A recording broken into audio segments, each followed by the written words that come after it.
नमस्कार विद्यार्थी मित्रांनो आणि पालकांनो, मी प्रदीप खुंदे स्वागत करतो तुमचं टेक एस्पायर यूट्यूब चॅनलमध्ये. मित्रांनो, जर तुम्ही मराठा स्टुडंट असाल तर हा व्हिडिओ तुम्ही नक्की शेवटपर्यंत पहा. ओके. तर या व्हिडिओमध्ये आपण डिस्कस करणार आहोत की तुम्ही एस-सी-बी-सी साठी गेलं पाहिजे की ई-डब्ल्यू-एस साठी गेलं पाहिजे. ओके. आता ज्या विद्यार्थ्यांना माहित नाही एस-सी-बी-सी आणि ई-डब्ल्यू-एस काय आहे, तर ते तर हा व्हिडिओ शेवटपर्यंत पहा, कारण आपण नंतर एक्सप्लेन करू की एस-सी-बी-सी म्हणजे काय असतो आणि ई-डब्ल्यू-एस म्हणजे काय असतो.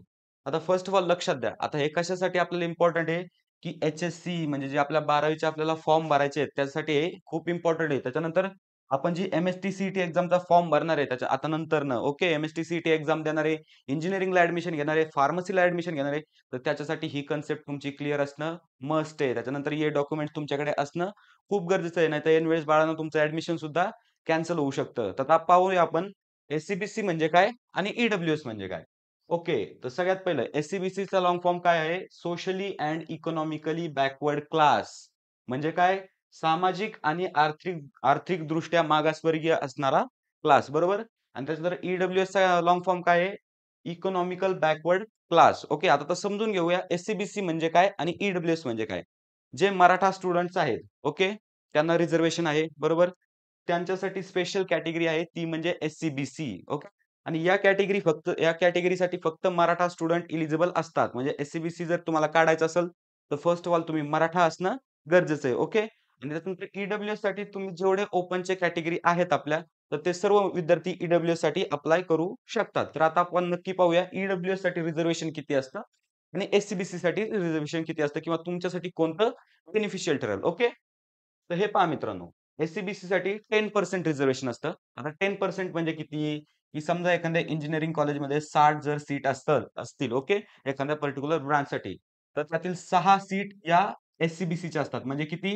10% बरोबर? आणि सेम रिझर्व्हेशन ई-डब्ल्यू-एसला असतं. म्हणजे समजा एखाद्या इंजिनिअरिंग कॉलेजला जर 60 सीट असतील, ओके, तर त्यातली 6 सीट या कशासाठी असतात?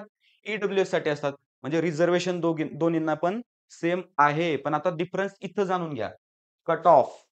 कट ऑफ बरोबर. आता जर तुम्ही कट ऑफ पाहिले असतील सी ओके. तर त्याच्यामध्ये तुम्हाला क्लिअरली दिसेल प्रत्येक कॉलेजेससाठी दिसेल एस-सी-बी-सीचा कट ऑफ हायर आहे. ई-डब्ल्यू-एस सर्टिफिकेटपेक्षा एस-सी-बी-सीचा कट ऑफ हा हायर आहे. त्याच्यामुळे जर तुम्ही दोन्हीसाठी जर ॲप्लिकेबल असाल, तर तुम्ही ई-डब्ल्यू-एस कडे जा. ओके. जर तुम्ही मराठा कॅन्डिडेट असाल, तर 100% तुम्ही एस-सी-बी-सी कडे जा. आणि त्याच्यानंतर जर तुम्ही ओपन असाल, तर नक्की तुम्ही ई-डब्ल्यू-एस कडे जा. ओके. आता तुम्ही एक गोष्ट तुम्ही क्लिअर करून घ्या, की मराठा कॅन्डिडेटला ई-डब्ल्यू-एस एस-सी-बी-सी बंधनकारक आहे. सध्या स्टेट गव्हर्नमेंटने ई-डब्ल्यू-एसचे certificate for Maratha candidate issue करणं बंद केलंय. तुम्हाला ते सर्टिफिकेट मिळत नाही. त्याच्यामुळे जेवढं होईल तेवढं लवकर तुम्ही एस-सी-बी-सीचं सर्टिफिकेट काढून घ्या. कारण एस-सी-बी-सीचं सर्टिफिकेट काढताना, त्याच्यानंतर कास्ट व्हॅलिडिटी काढताना, नॉन क्रिमिलियर काढताना खूप अडचणी येतायत. बरोबर? सर्टिफिकेट मिळण्यासाठी वेळ लागतो. त्याच्यामुळे ऐन वेळेस तुमचं ज्यावेळेस फॉर्म भरायचे त्याच्यानंतर तुमचं समजा ॲडमिशन प्रोसेस व्हायची, तर त्यासाठी तुमच्याकडे सर्टिफिकेट असणं खूप गरजेचं आहे. बऱ्याचशा पालकांचे फोन येतात, की सर्टिफिकेट कसं काढायचं? अप्लाय कुठं करायचं? तर ते आपण पाहूया. ओके. किंवा सर्टिफिकेटसाठी आपल्याला काय-काय डॉक्युमेंट्स लागणार आहेत किंवा काय-काय क्रायटेरिया असणार आहे ई-डब्ल्यू-एससाठी किंवा एस-सी-बी-सीसाठी. आता एस-सी-बी-सीसाठी एकच क्रायटेरिया असणार आहे, ते म्हणजे तुम्ही मराठा असले पाहिजे. बरोबर. आता ई-डब्ल्यू-एससाठी आपण क्रायटेरिया पाहू या व्हिडिओच्या नेक्स्टमध्ये. ओके. त्याच्यानंतरनं आता रिक्वायर्ड डॉक्युमेंट्स बरोबर. तुम्ही एस-सी-बी-सी आहात किंवा हे प्रूव्ह करण्यासाठी तुमच्याकडे कोणकोणते डॉक्युमेंट्स पाहिजेत? तर लक्ष द्या. सर्वप्रथम कास्ट सर्टिफिकेट तुमच्याकडे असणं गरजेचं आहे. ज्याला आपण जात प्रमाणपत्र म्हणतो. ओके. तुमची त्या ठिकाणी तुमचं नाव वगैरे असतं, तुमचे डिटेल्स आणि त्याच्यानंतर तुम्ही एस-सी-बी-सी मधून बिलॉन्ग करता हे तिथं लिहिलेलं असतं. बरोबर. त्याच्यानंतरनं कास्ट व्हॅलिडिटी सर्टिफिकेट तुमच्याकडे असणं गरजेचं आहे. आता कास्ट व्हॅलिडिटी म्हणजे काय? जात पडताळणी प्रमाणपत्र आणि बहुतांश विद्यार्थ्याची फसगत इथंच होती. का? कारण कास्ट सर्टिफिकेट तर मिळतं. बरोबर. कास्ट सर्टिफिकेटला जास्त वेळ लागत नाही किंवा जास्त डॉक्युमेंट्स लागत नाहीत.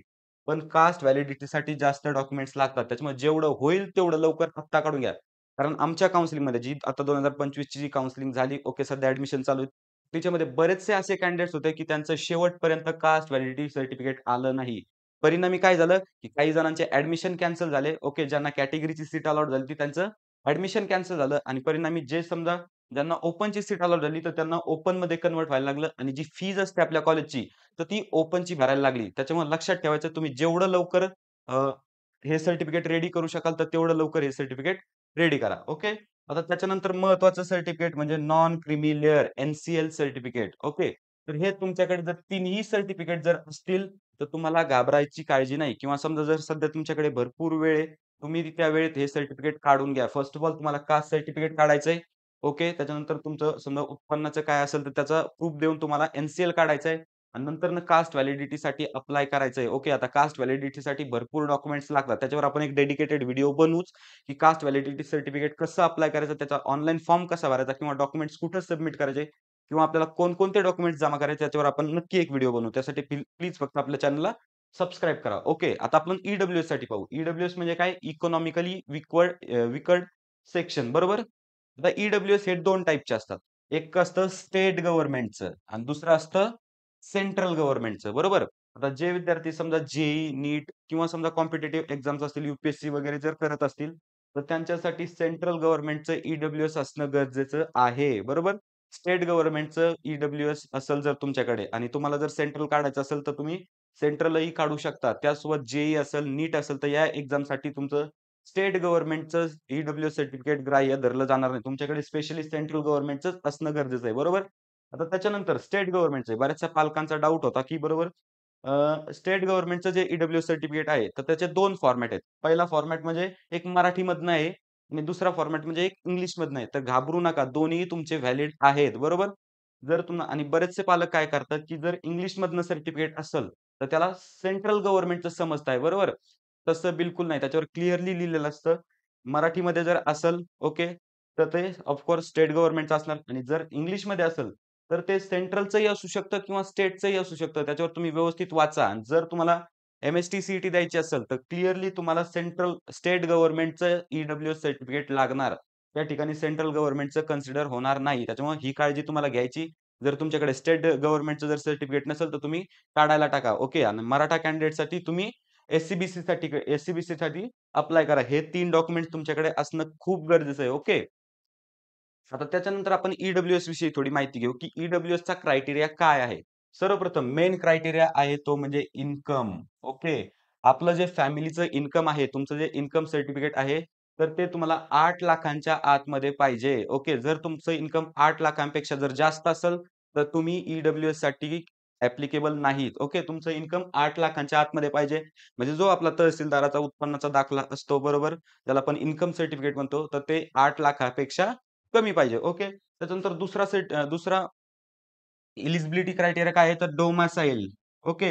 तर तुमचं जे डोमिसाईल सर्टिफिकेट आहे ते किंवा पॅरेंट्सचं जे डोमिसाईल सर्टिफिकेट ते महाराष्ट्राचं असणं गरजेचं आहे. ओके.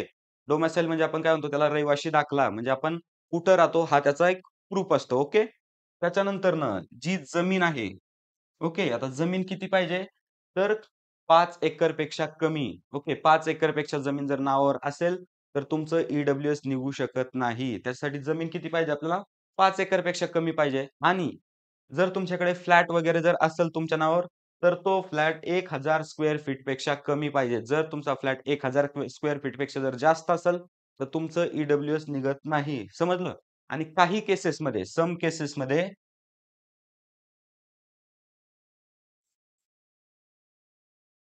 तर काही केसेसमध्ये 1967 चा प्रूफ तुमच्याकडनं मागितला जातो. हे सर्व डॉक्युमेंट जर तुमच्याकडे असतील, तर तुम्ही ई-डब्ल्यू-एस साठी ॲप्लिकेबल नाहीत. ई-डब्ल्यू-एस साठी तुम्ही ॲप्लिकेबल आहात. ओके. आणि जर एकही याच्यामधील तुमचं एलिजिबिलिटी क्रायटेरिया पूर्ण होत नसेल, तर तुम्ही ई-डब्ल्यू-एस साठी ॲप्लिकेबल नाहीत. ओके. तर तुम्हाला हे लक्षात ठेवायचं आहे. मराठा कॅन्डिडेटसाठी तर सेफ साईड आहे, की त्यांना एस-सी-बी-सीकडे जायचंय. बरोबर? ओके. आता त्याच्यानंतर आपण पाहूया फीज कन्सेशन किती असतं? तुम्ही जर इंजिनिअरिंगला जात असाल, फार्मसीला जात असाल, तर तुम्हाला किती पर्सेंट फीमध्ये कन्सेशन मिळेल? ओके. किती पर्सेंट सूट मिळेल फीमध्ये? ओके. तत्पूर्वी आपण समजून घेऊया, की फीचं स्ट्रक्चर काय असतं? ओके. कोणत्याही कॉलेजेसचं जर तुम्ही फीचं जर स्ट्रक्चर घेतलं, तर त्याच्यामध्ये 3 टाइपच्या फीज असतात. ओके. फर्स्ट ऑफ ऑल असते सगळ्यात जास्त ती म्हणजे ट्युशन फी. ओके. त्याच्यानंतर असते डेव्हलपमेंट फी आणि त्याच्यानंतर असते अदर चार्जेस किंवा अदर फी. ओके.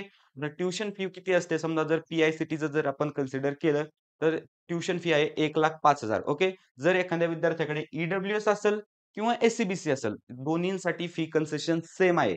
बरोबर? आणि ते किती आहे? 50% ओके. समजलं तुम्हाला? जर तुम्ही ई-डब्ल्यू-एस असाल किंवा एस-सी-बी-सी जर असाल आणि जर तुम्ही कॅप राउंड थ्रू जर ॲडमिशन घेत असाल, तर तुम्हाला 50% फी कन्सेशन मिळेल. बाकीची तुम्हाला जी डेव्हलपमेंट फी आहे किंवा अदर फी आहे, ती तुम्हाला पूर्ण भरावी लागेल. ओके. त्याच्यामुळे आता एक क्लिअर आयडिया आली असेल तुम्हाला. ओके, तुम्ही पर्टिक्युलर तुमची केस कन्सिडर करा, की तुम्ही तुम्ही कशासाठी एलिजिबल आहात. जर तुम्ही या दोन्ही सर्टिफिकेटसाठी आता एलिजिबल तर राहू शकत नाही. ओके. कारण एस-सी-बी-सी हे फक्त मराठा कॅन्डिडेटसाठी आहे आणि ई-डब्ल्यू-एस हे सर्व ओपनसाठी आहे. बरोबर? त्याच्यामुळे आता तुम्हाला एक महत्त्वाची गोष्ट सांगतो, महत्त्वाची टिप देतो, की आत्तापासून तुम्ही सर्टिफिकेट सादर करण्याच्या तयारीत लागा. बरोबर. आत्तापासून जर लागले तर ॲडमिशन प्रोसेसबद्दल किंवा ज्यावेळेस आपल्याला फॉर्म भरायचा आहे, तर त्यावेळेस सर्टिफिकेट तुमच्याकडे अवेलेबल होईल. नाहीतर मित्रांनो खूप त्रास होतो. पुढे गेल्यावर आम्ही पाहिलंय म्हणजे लाईव्ह एक्झाम्पल पाहिलंय. ॲडमिशन कॅन्सल होताना पाहिलंय. ॲडमिशन ओपनमध्ये कन्व्हर्ट करताना पाहिलंय. आणि त्याच्यानंतर ओपनची फी भरताना सुद्धा पाहिलंय. त्याच्यामुळे ती गोष्ट तुमच्यासोबत होऊ नये. त्यासाठी काय करायचं, की आपल्याला काहीही करून पण ज्या सर्टिफिकेटसाठी एलिजिबल आहेत, ती सर्टिफिकेट आपल्याला असणं गरजेचं आहे. ओके. तर त्याच्यानंतर विद्यार्थी मित्रांनो, जर तुम्हाला या सर्टिफिकेटमध्ये असेल किंवा इंजिनिअरिंग ॲडमिशनमध्ये असेल किंवा 12th फॉर्म भरण्यामध्ये असेल, कसल्याही प्रकारची जर अडचण असेल, तर हा माझा इथं नंबर आहे.